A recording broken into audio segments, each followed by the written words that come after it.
I walked into Grace's wedding without an invite and felt every eye jump to me, then jump away. The church in New York was old stone and soft light, a place where people murmur like the walls can hear. My heels clicked too loudly on the aisle, and I wanted to shrink, but I kept walking. I had been told all my life to be small, to make space for others, to say thank you for crumbs. Not tonight. I reached the last pew on the left and stopped, hands on the polished wood. The flowers smelled like sugar, like the cake to come. I saw my mother, Linda, smoothing her dress, pretending not to see me. My father, Robert, did not pretend. He turned, lifted his hand, and pointed like I was a stain on a white tablecloth. "Look at your sister," he said to anyone close enough to hear. "She's a success. You're a failed girl. No one wants to see you here." His voice was flat, the kind of voice he used when he told me I would never keep a job, never keep a friend, never keep myself. The words fell heavily. I let them hit me and pass through. I had heard worse. I looked at Grace. She stood near the altar, golden and sure. She had that new Miami smile, the one she bought and paid for in neat appointments. She gave me the smallest nod, like I was a delivery person who had taken the wrong door. I thought about the bills that sat quietly in my email, the ones from the band, the florist, the hotel in Manhattan with the Skyline Suites, the dream package with the open bar and the gold chairs. I had paid them all. I had paid for the rehearsal dinner in Boston last month and the bachelorette weekend in Chicago and the custom veil shipped from London, and I had not asked for a thank you. I had signed my name and moved on. No one in that church knew the shape of my life. They did not know about my house in Brooklyn, the brownstone I bought for $3.5 million when the market dipped and the city felt tired. They did not know about the small garden behind it, where I grew rosemary and mint and tried to grow lemons even though the air was wrong. They did not know about my bank dashboards, neat and plain. The numbers lined up like a choir. Balances, gains, notes from my banker, Marcus, in clean bullet points. They did not know that I had $710 million spread across places with boring names. They did not know that I was the quiet storm that had paid for this day. I felt a laugh rise in me, sharp and bright. It wasn't a cruel laugh. It was a laugh that sounded like a key turning. I thought of the nights I had worked when the city slept, eyes sore, fingers cold, tracing terms and risk and upside, buying what others sold, selling what others clung to. I made calls. I waited when waiting was the work. I was not a lucky girl. I was a patient woman. I had made money in dollars, some of it from people who never learned my name, who thought I was a man because my emails were short. I had learned to let them think whatever made them feel tall. Dad kept his finger up like a signal. The usher shifted, unsure if he should move me, like I was a wrong note in a song. For a long second, I looked at my father's hand and saw all the years inside it. The point, the push, the don't do that, the why can't you be like your sister? The old stories he told about me that were not true but were easy to carry. I thought of the first job he laughed at, the first raise he said was cute, the first time I told him I was buying a house and he said, "With whose money?" I had not answered then. I would answer now, but not with words. I turned. I walked out the way I had come, slow and steady, each step a clear beat on the stone. A few heads turned again. Most stayed forward. I did not blame them. Weddings are about the picture, and I was not the picture. Outside, the New York sky had that steel color that shows up before rain, and the wind cut down the block like a blade. I stood for a moment on the steps and looked at the city that had made me sharp. I loved it, and I didn't. It was like family that way. It gave, it took, it taught, and sometimes it lied. A black car was idling at the curb for someone else. I lifted my hand, and the driver waved me in. "Where to?" he asked. His name card said Daniel in neat print. His accent sounded like the Midwest, flat and kind. "Downtown," I said. "Brooklyn Bridge, then Carroll Gardens." I liked to cross the bridge when I needed to think. It felt like leaving and returning at the same time. The car pulled into traffic, and the city opened in slow frames. A deli with a man stacking apples, a girl in a white dress carrying flats in her hand, a cluster of tourists pointing at a bus like it was a boat. I took a long breath and felt the weight leave my shoulders. In the glass of the window, My face looked calm. I thought, this is the last time I will take that kind of hit and stay in the room. We drifted onto the bridge. The river was a dark ribbon, and the wind polished the water into scales. I remembered the London rain on my coat years ago, when I had walked along the Thames and promised myself I would build a life that could not be pulled from under me. I had kept that promise. I had done it in America with American grit, and I had paid for it with long days and long silence. People see a woman alone and call it sad. I see a woman alone and call it free. I smiled at that, a small smile that stayed. By the time we reached my block, the rain had started, soft and careful, like it didn't want to ruin the night. My house waited with its quiet face and its tall door. I tipped Daniel in cash, dollars folded once, more than he expected. For the rain, I said, and for the drive. He thanked me, and I went up the steps and let myself in. The air inside smelled like lemon oil and paper. On the kitchen island sat the silver laptop that had changed my life more than any blessing from my family ever had. I set my clutch down and took off my shoes. My phone buzzed on the counter, a text from an old friend, Maya. Are you okay? I looked at the screen, then at the dark window, where my reflection stood strong and alone, and I answered, I am now. I let the door close behind me and stood in the quiet of my Brooklyn house, the kind of quiet that makes your breath sound loud. The kitchen lights washed over the marble island, and I set my clutch beside the silver laptop that had carried me farther than family ever did. This house was mine in the most simple way. I had wired $3.5 million and signed a deed. Oak floors, tall windows, a lemon tree in a clay pot on the balcony that I named Joy because she tried so hard in the wrong climate. I touched her small leaves, then opened the laptop. The marble felt cold under my wrists, like a steadying hand. My inbox was its normal careful stack. At the top was the morning brief from my banker, Marcus Rivera, who favors short lines and clear numbers. Below it sat a flagged note from my lawyer, James Whitaker, who writes like a man who still believes in letters on paper. James had gathered 3 fresh requests from Grace: a down payment for a condo in Miami, a car upgrade in Chicago, and a luxury flight package to San Francisco for a honeymoon they'd remember forever. He had added a soft caution in the margin. Are you comfortable sustaining these gifts? Which was his way of saying, you don't owe them this. He knew I would pay. I always had. I paid because money to me was easier than words, and because dollars bought a silence that love could not. Not tonight. I opened the dashboard that showed the network of accounts like streets in a perfect map. Balances lined up in clean rows, each with notes I had written to myself.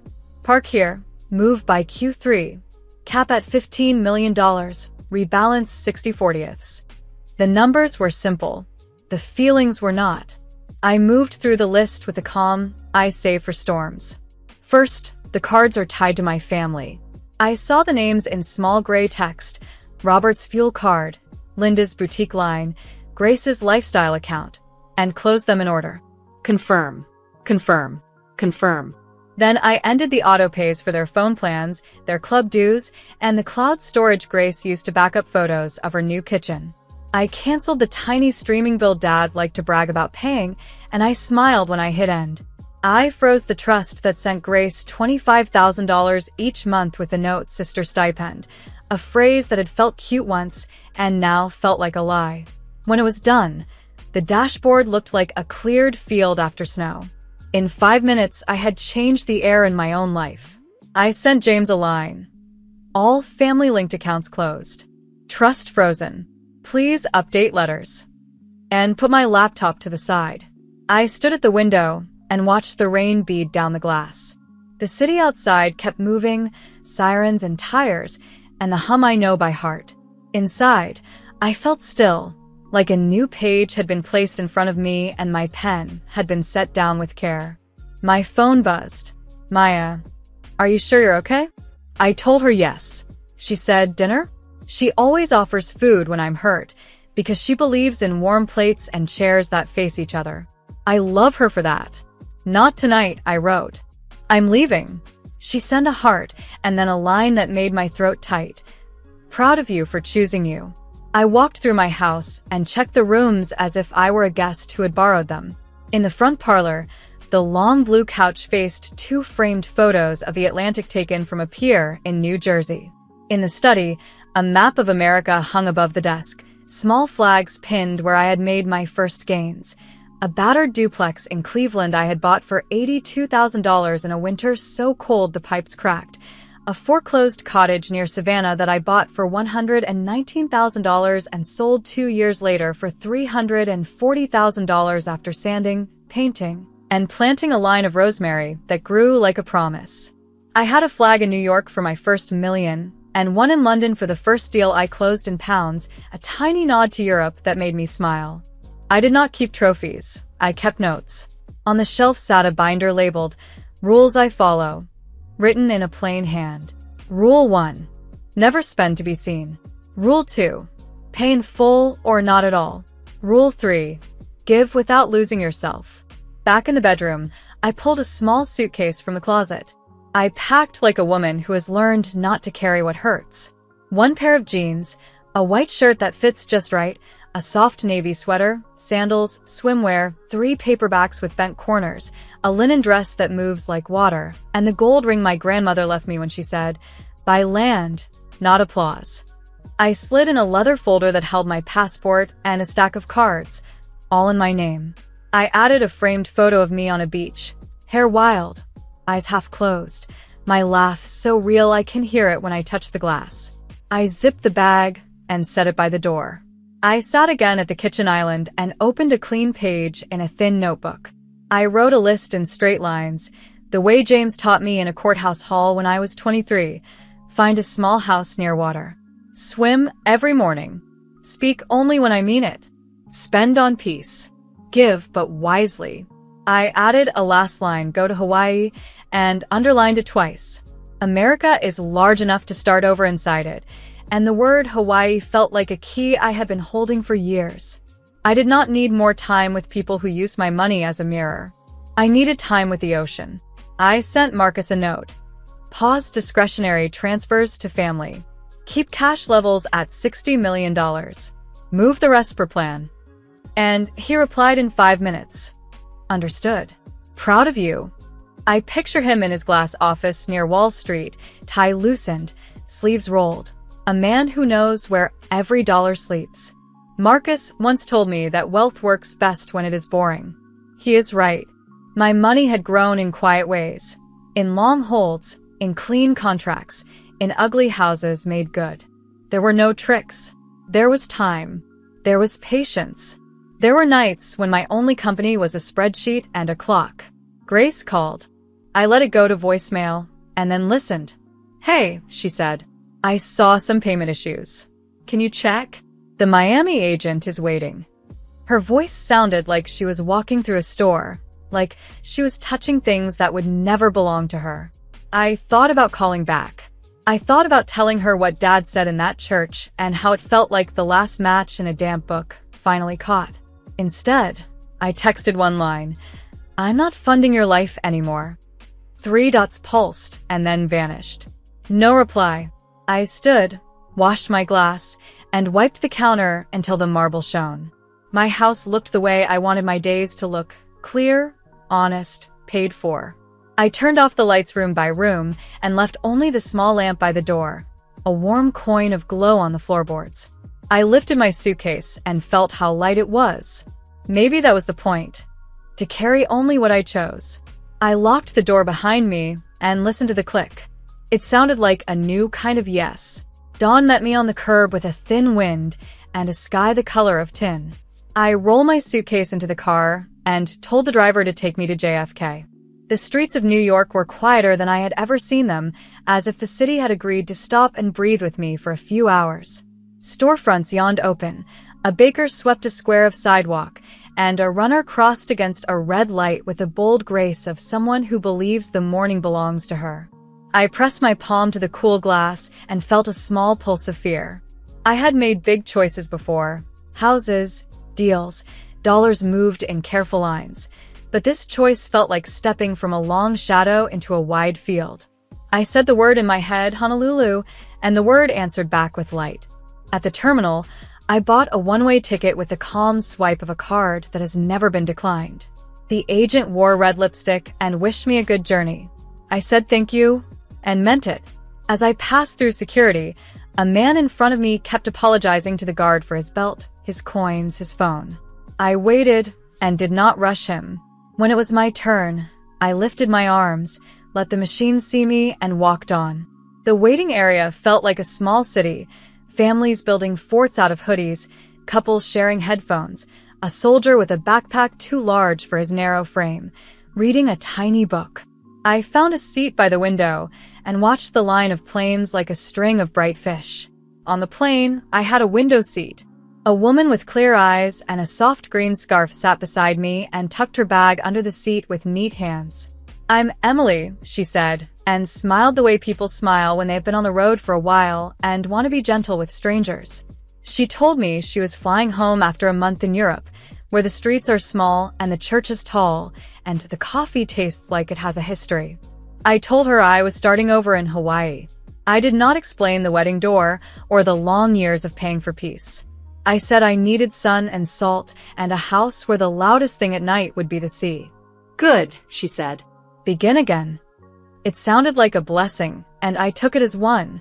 We rose over New York in a slow, steep arc. The river flashed, the bridges held their lines, and the city spread under us like a puzzle I had solved and carefully put back in its box. Clouds met us and then parted, and America opened below in wide, changing colors. Farmland like quilts, deserts like coins, mountains like knuckles pressed up from the dark. I thought of names that had shaped me: Robert with his hard jaw and his harder opinions, Linda with her quiet smoothing, Grace with her bright, polished need. I let their names pass through me like wind through a screen. I thought of James Whittaker, who told me once that love and money are vines that will tangle if you let them, and that you have to choose the trellis. I thought of Marcus Rivera, who believes money should nap in safe places and only wake for good reasons. They were men who never tried to own me, and for that, I would always be grateful. When the drink cart rattled near, I asked for water and a coffee. Emily ordered tea and a small packet of almonds, then told me about rivers in France, so cold they felt like a dare, and a gallery in London where the walls seemed to breathe. I liked the way she spoke, simple and true. In return, I told her about houses I had turned from wreck to refuge. A duplex in Ohio bought for $82,000 on a winter day when the street was a sheet of glass, a cottage near Savannah with cracked windows and a tired porch that now holds light like a bowl.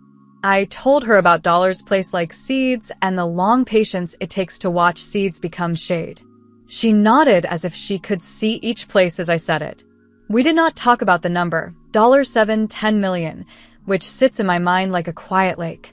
We just talked about the work, the way a door feels when it opens for the first time after a long repair, the way a room smells when paint finally dries.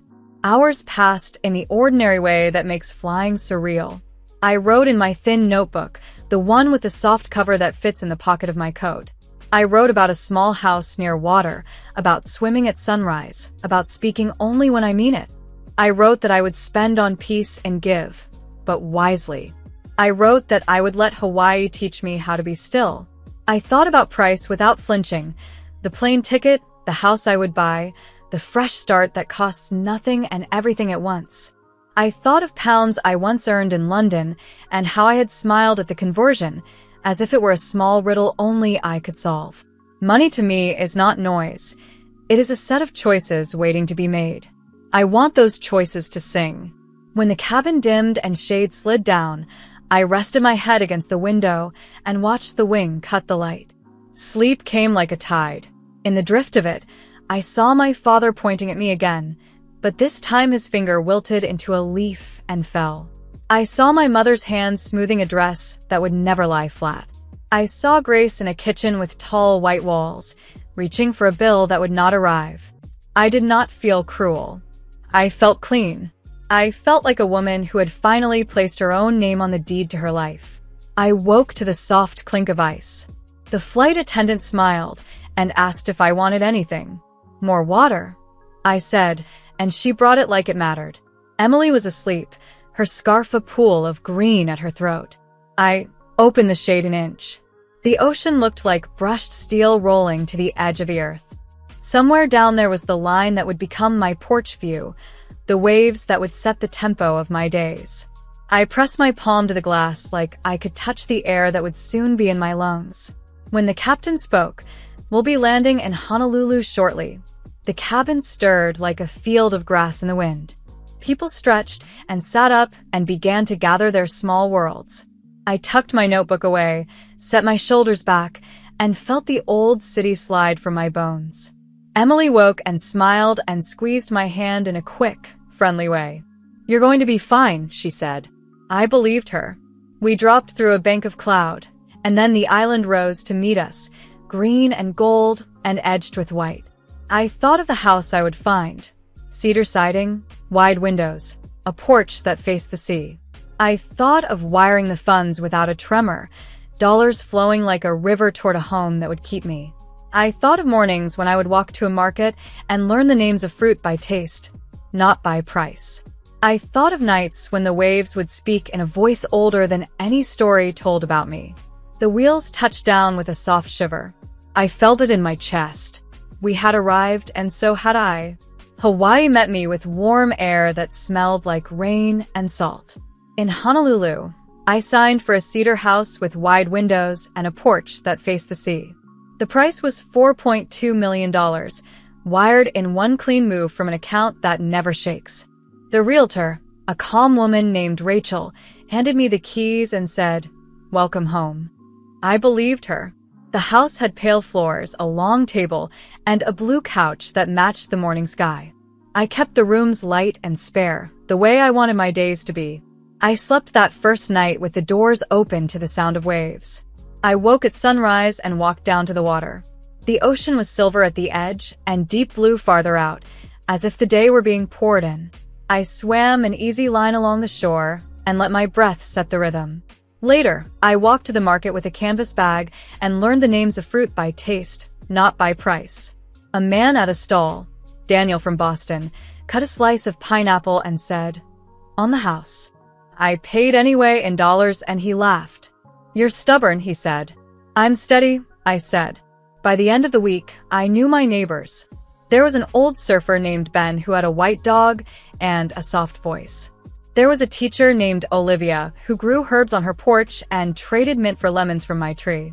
There was a carpenter named Aaron who fixed the porch rail without trying to sell me 10 other things I did not need.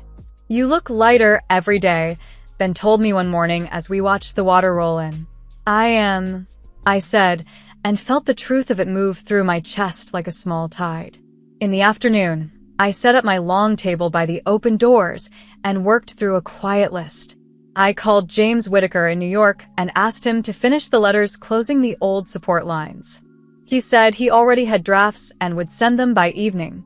I called Marcus Rivera near Wall Street and asked him to lift the cash level to $65 million for a time, to feel the room around this new life. He said, "Done." The way men say it when they respect a choice. I paid the local taxes the same day, dollars moving like a calm river across America, and I felt proud of the order of it. Grace called from Miami on a Thursday. "My card isn't working," she said, as if the card had quit its job. I told her I closed the family accounts and paused the trust. She asked why, and I told her what Dad said at the wedding in New York and how those words had been the last straw laid on a long, slow pile. She was quiet for a long breath. "I didn't know it hurt that much," she said. "It did," I said. "But I also let it. That ends here." She asked if I hated her. "No," I said. "I love you. I just won't pay for the part of your life that keeps me small." A day later, I sent her a note, not money. I wrote that I would help with ideas and plans, but not with blind checks. I wrote that a budget can be a friend if you treat it like a mirror. I listed 3 steps, plain and short. Sell the second car.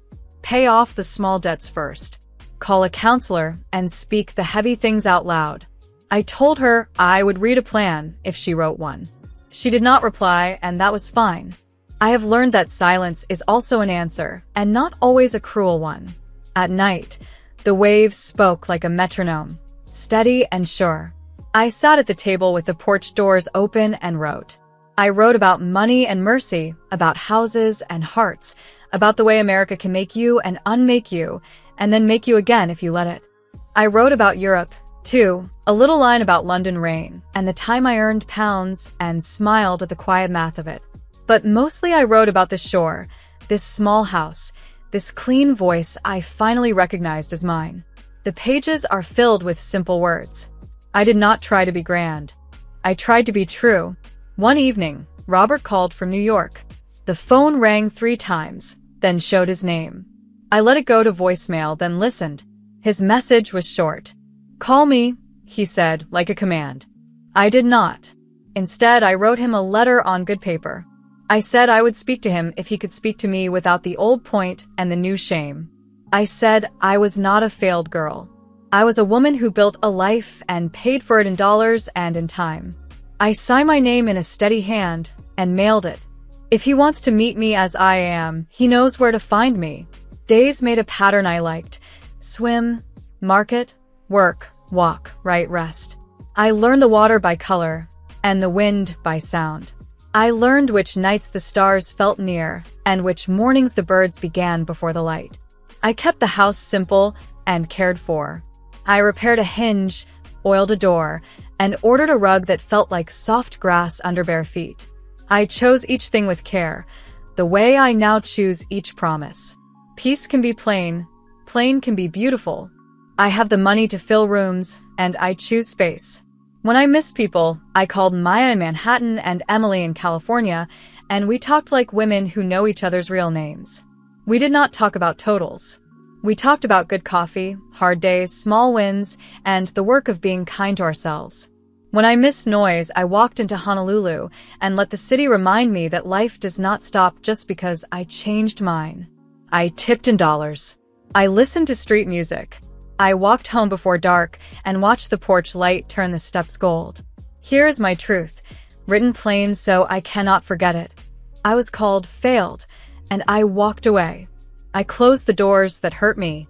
I opened the ones that face the sea. I own my life the way I own this house, paid in full, cared for daily, shared with care. If you ever meet me on this shore, you will hear me say it without heat or haste. I left, I learned, and I am free. And when the tide moves in and out like a long breath, I answer it with my own.